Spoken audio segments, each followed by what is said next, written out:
Aloha！曾經嘅我呢，覺得夏威夷係一個好遙遠嘅地方，呢一度係滑浪嘅發源地，亦都有喺珍珠港嘅歷史印記，有熱帶雨林嘅隱秘，仲可以親眼目睹火山爆發，見到沸騰嘅岩漿，或者行上巔峰喺雲海上面睇日落。當然唔少得欣賞呢度最靚嘅海洋。呢個曾經我覺得好遙遠嘅地方，真係好值得嚟一次。帶你睇一下我經歷到嘅夏威夷係點㗎啦！喺睇之前，希望你支持一下我嘅頻道，記住幫我撳 subscribe 啊！Aloha！歡迎返嚟由零開始，我係 Elisa， 我哋而家喺夏威夷啦。喺無邊無際嘅太平洋中間有幾座小島，呢度就係夏威夷啦。我哋喺多倫多出發，直飛10個鐘頭就會去到歐胡島嘅檀香山。然後我哋仲去咗夏威夷最大嘅島嶼叫大島。得意啊！Kona呢個機場呢，一落嚟呢就已經係室外噶咯。依家去洛克地到大島呢，呢度呢就係一定要揸車咯。如果唔揸車就好唔方便啦。所以呢，我哋依家呢喺機場出嚟呢，就要搭嗰啲租車公司嘅接駁巴士啦，去拎車。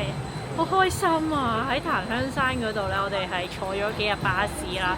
真係超級唔慣咯！我覺得喺加拿大已經縱慣咗要有自己架車，我哋終於可以去拎車啦！我咗車啦，第一站呢就翻去 hostel 先。喺大島呢，我哋就係住 hostel， 呢間就係我哋嘅 hostel 啦。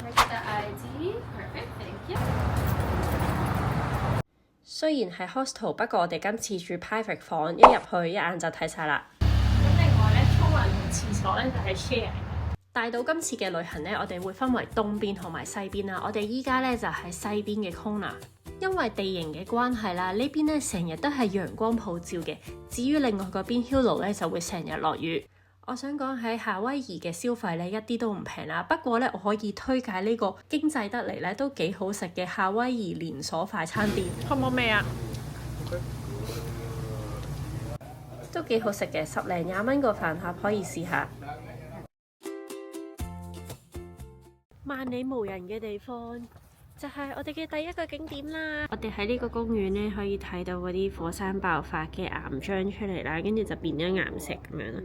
佢一路行呢條 trail 呢，就有好多呢啲牌呢介紹咯。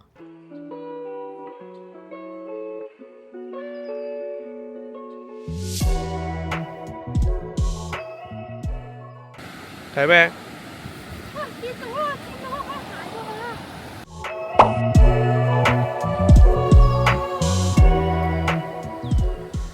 出嚟好靚啊！佢個地形，就算我覺得唔係睇到海龜啦，即係就咁睇地貌呢，我覺得都幾值得行，因為好快啊，15分鐘、20分鐘就喺停車場行到出嚟啦。下一站呢，我哋就嚟咗呢個鮑魚嘅養殖場。其實呢，佢有個 tour 呢，可以睇下佢個 farm 啦。但係我嘅重點呢，就係佢有得嚟呢度食佢養嘅鮑魚啊！就喺呢度啦。我覺得麻麻地咯，可能佢太細隻啦。你覺得呢？唔好食啊！唔好嚟食啊！講完唔好食嘅嘢，我哋揾到一樣超好食嘅嘢。如果中意紫薯嘅你，特別推介。超大個咯！不過佢寫明係 serve 3-4個人咯。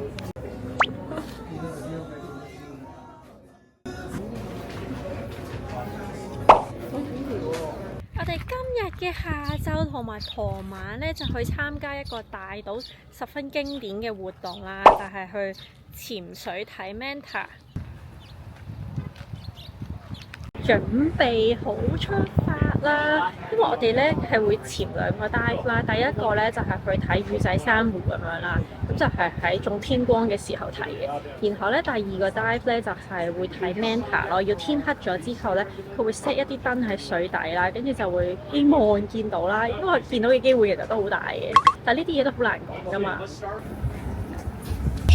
開心啊！咩事啊？一出嚟呢，見到一紮海豚啦，然後過咗一陣呢，見到2條 whale 咯，所以成架船嘅人咧都勁開心。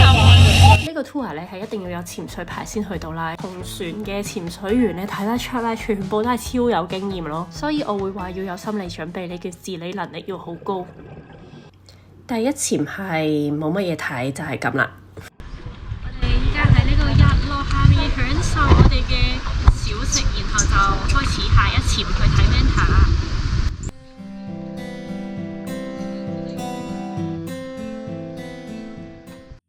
一落水冇幾耐就見到有兩隻好大嘅 Manta 喺我哋面前飛過，然後大家都跟住佢哋全速前進，個感覺真係好夢幻，好似睇緊水族館咁樣。但係呢個 Manta 會喺你頭頂度飛過。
終於翻嚟梳洗好，稍事休息一陣咧，差唔多就瞓覺啦。因為頭先嗰個 night dive 其實由晏晝3點啦，到夜晚差唔多9點半左右完結咁樣啦。呢個係大島嘅好經典嘅行程啦，我係十分推薦大家去咯，我覺得好好睇啊！如果你係有潛水牌嘅話咧，你一定要 diving 去睇咯，因為佢係有個 snorkeling 嘅 tour 啦。但係 diving 咧，佢就係喺下面咧會 set 晒啲燈啦，咁佢就會吸引到啲 manta 過嚟啦，然後佢就好似水族館咁樣啦，跟住好多隻喺度游啦，跟住但係個問題咧就係你就一定要跪喺度。keep 住呢個動作，可能係講緊45分鐘啦。咁你嘅中性浮力要勁好啦。然後咧，其實你唔喐咧，夜晚咧都有啲凍咯。我哋依家係2月份啦。咁我見有啲人咧就係着可能2mm 嘅背心 wetsuit 再着3mm 啦。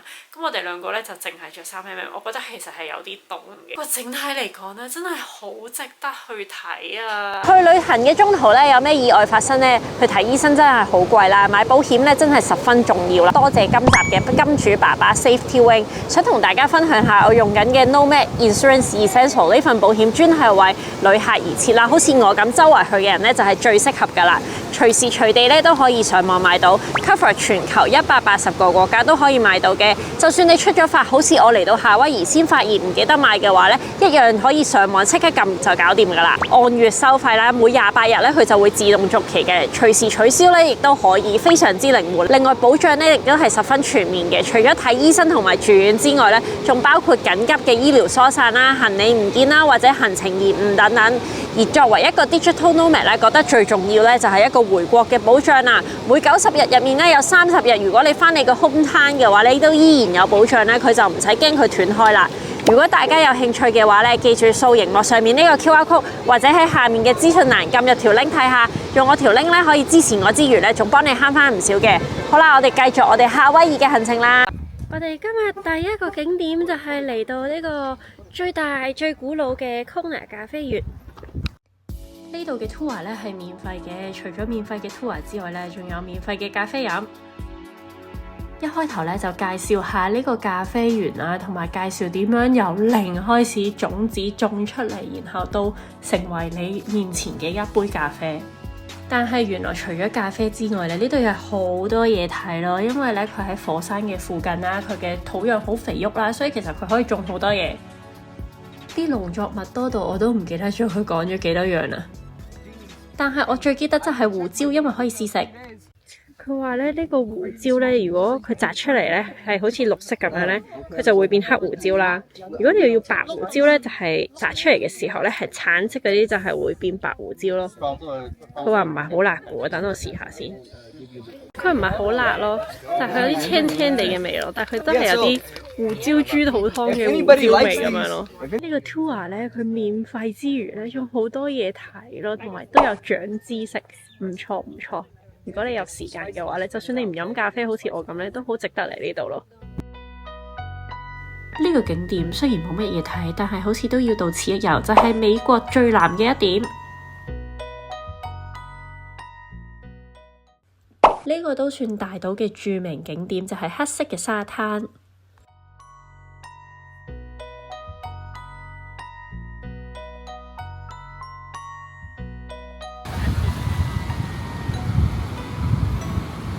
好粗喎，大島嚇！大粒到好似黑胡椒，似唔似啊？豬意粉嗰啲。佢話咧，點解佢黑色咧？就係、其實係啲熔岩啦，變成岩石啦，跟住之後再經過呢個歲月嘅洗禮啦，就變成沙咯，所以佢就黑色咯。呢度係 Kona 嘅市中心，咁我哋今日咧冇乜嘢做，就出嚟行下啦。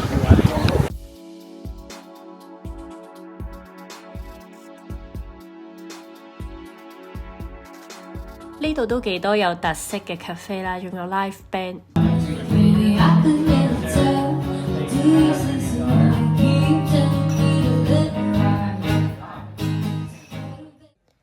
行下，無意中發現咗間雪糕鋪。Thank you。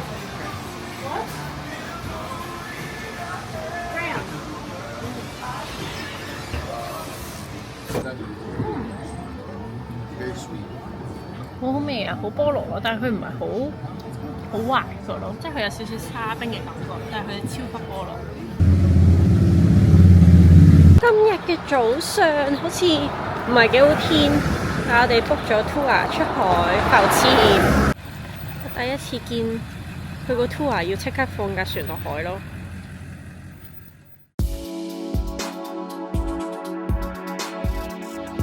呢個 snorkeling tour 最主要係去一個浮潛點叫 Captain Cook。除咗參加 tour 之外呢，我上網睇呢都唔少人呢自己租獨木舟撐過嚟嘅。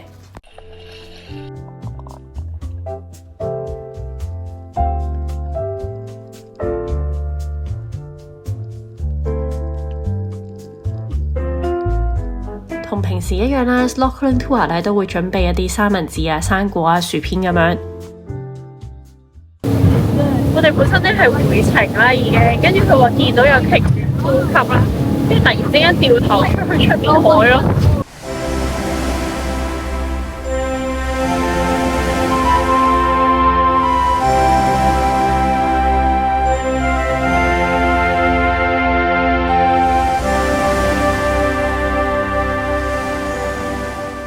大家都喺度等緊。You'll miss it. You gotta see it to your right.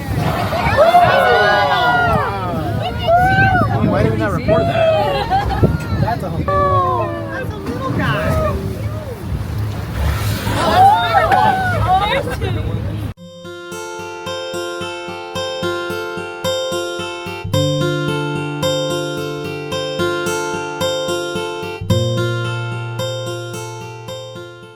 我哋翻入去港口啦，而家之前都睇到海豚啊！我哋今朝咧去咗4個鐘嘅 snorkeling tour 啦。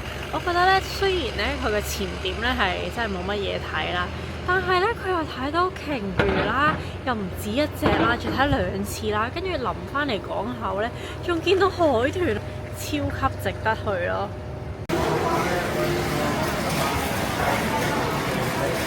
溫馨提示：如果你嚟夏威夷旅行嘅話，記住帶 Costco 卡啦，因為我哋咧玩完嗰個地方咧，可以經過 Costco 入油又平啲啦，然後咧就喺度買個半嘅熱狗又可以當一餐。所以如果你係 Costco 嘅 membership 嘅話，記住帶卡。我哋依家要飛翻去沖個涼，放低頭先 snorkeling 啲嘢，沖一沖水，就要出發去火山啦，好緊張啊！其實我哋本身嘅原定計劃呢，並唔係今日去火山公園，因為火山公園其實係近 Hilo 嗰邊啦。我哋喺 Kona 揸車過去呢係好遠嘅，只不過依家呢，我哋呢見到嗰個 live cam 呢已經開始緊啦。所以如果你都嚟大島旅行嘅話呢，你就可以順便睇下佢嘅官網預測啦，同埋佢有一個實時嘅 live cam， 睇下如果佢卜碌咁樣呢，咁你就可以出發啦。我哋後面呢，車龍啦、目測啦，見到嘅都有20架咯，見唔到嘅唔知有幾多架，大家都係向緊同一個方向衝啊！因為呢，我哋睇個 live cam 咧，已經見到佢噴發到勁高咯，俾大家睇下。好想睇啊！等埋我啊！我哋依家飛奔緊過去噶啦。我哋依家咧行緊入去 parking lot 嘅位置啦，跟住之後咧就係大家都喺度排隊等緊入去啊，超多車啊！佢明明咧個收費亭咧寫住30蚊一架車啦，但係唔知點解唔收錢喎今日吓，即係火山爆發就唔收錢啊？點解嘅？原來基本上咧，你架車係唔會入到去停車場啦。有啲工作人員就指揮啦，就沿住山邊咁樣一路泊落去。咁你泊到邊度咧，就一路行咁樣就行遠啲咯。我哋依家極度狼狽咯，都幾大雨咯。不過我哋準備充足。我哋對面落緊嚟嘅人啦，我哋問佢係咪睇到啦，佢就話有啲大霧，但係都睇到嘅。如果你等到夜晚咧，應該會光啲。但係依家已經5點半啦，我覺得我哋應該等到嘅。好震撼啊！呢度已經聽到嗰啲聲啊！我哋行緊過去嘅途中咯，不枉我冒住大雨，仲咁樣衰啊！咁樣行過嚟，我哋嚟到啦！呢個就係觀景點啦。第一次親眼睇到火山爆發呢個感覺係勁唔真實咯，然後睇到啲熔岩咧湧出嚟，噴發到勁高咧，係震撼到你講唔到嘢咯。相信呢個景象咧會係我旅行生涯入面咧好難忘嘅一刻。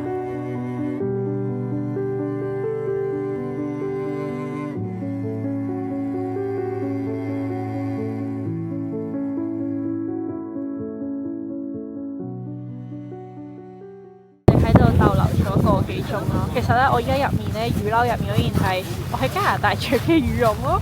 因為咧喺度又落雨啦，又大風啦。其實如果你要逗留咁耐咧，真係會有啲凍咯。好好睇啊！呢啲機會一世人可能得一次啊咋，睇都唔想走啊！好啦，我哋天黑之前諗住落翻去啦。因為我哋冇帶電筒啦，我覺得好難揾翻架車。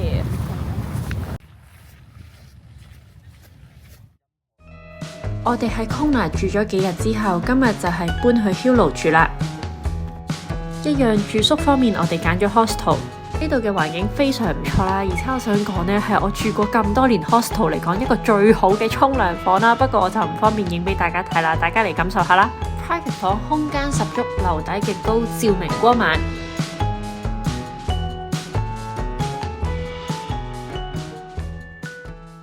不過咧，佢唯一一個問題咧就係佢冇冷氣嘅，但係咧佢有呢個好大嘅風扇啦，同埋好通透嘅窗啦。依家我覺得係下午嘅2點鐘啦，即係最熱嘅時候，我都覺得 OK，咁應該都 OK 嘅。咁就算咧，其實你嚟夏威夷嘅時候咧，唔係撞正火山爆發啦，呢個火山國家公園咧，其實都仲有好多嘢睇㗎。呢度咧有好多唔同嘅 trail 啦，跟住有好多唔同嘅觀景點啦。依家咧去緊睇一個窿，但其實咧佢係一個 lava tube 啦，就係嗰啲岩漿流落嚟嘅時候咧，跟住就形成咗一個洞，就好似一個隧道咁樣，有個窿。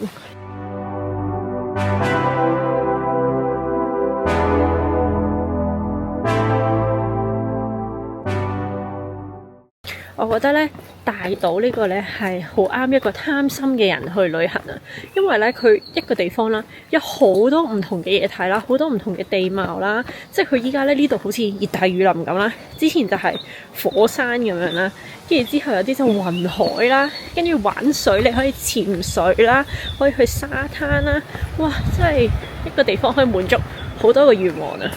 如果你都好似我唔貪心嘅話呢，即係你哋一個禮拜就可以睇到好多嘢咯。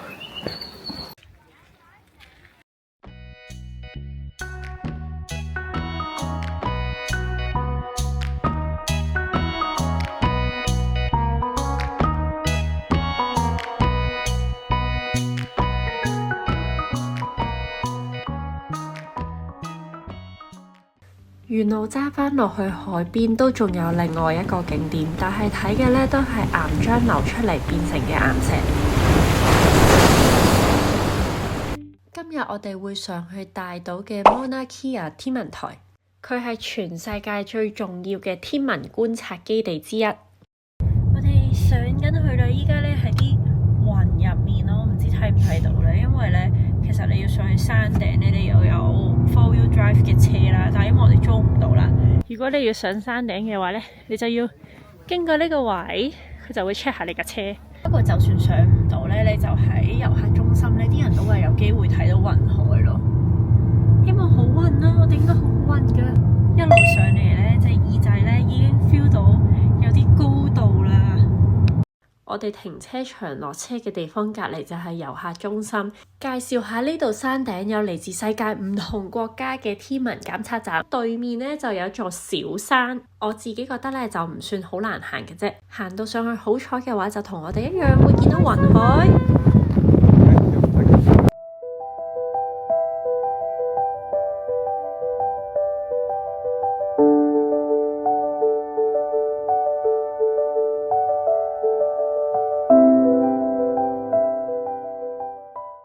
係大概5點鐘，等多1個鐘左右呢，就日落啦。咁我哋會喺度等埋日落。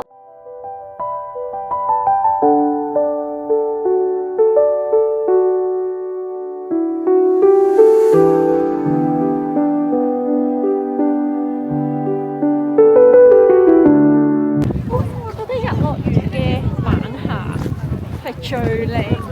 好多人咧睇完日落之後仲會睇埋星星，不過我哋就急不及待咁樣落咗去食拉麵，超好食啊！唔怪得知咁多人推介啦。呢個真係超腍超好味咯。仲有另外一間 cafe 喺 Hilo 呢邊啊，我都好推薦嘅，紫薯 latte 好好飲啊！最後一日嘅早餐嚟食呢個出名嘅福基煲，然後呢，佢出面呢就係一個海邊嘅公園咁樣啦。但今日呢，陰陰地天，唔知可唔可以買完之後坐出去出面食呢？呢條片呢就到呢度啦，有興趣想睇我喺夏威夷歐胡島檀香山嗰邊嘅行程呢，留言話俾我聽啦。最後記得幫我 like、subscribe 同埋 share，下次再見，拜拜。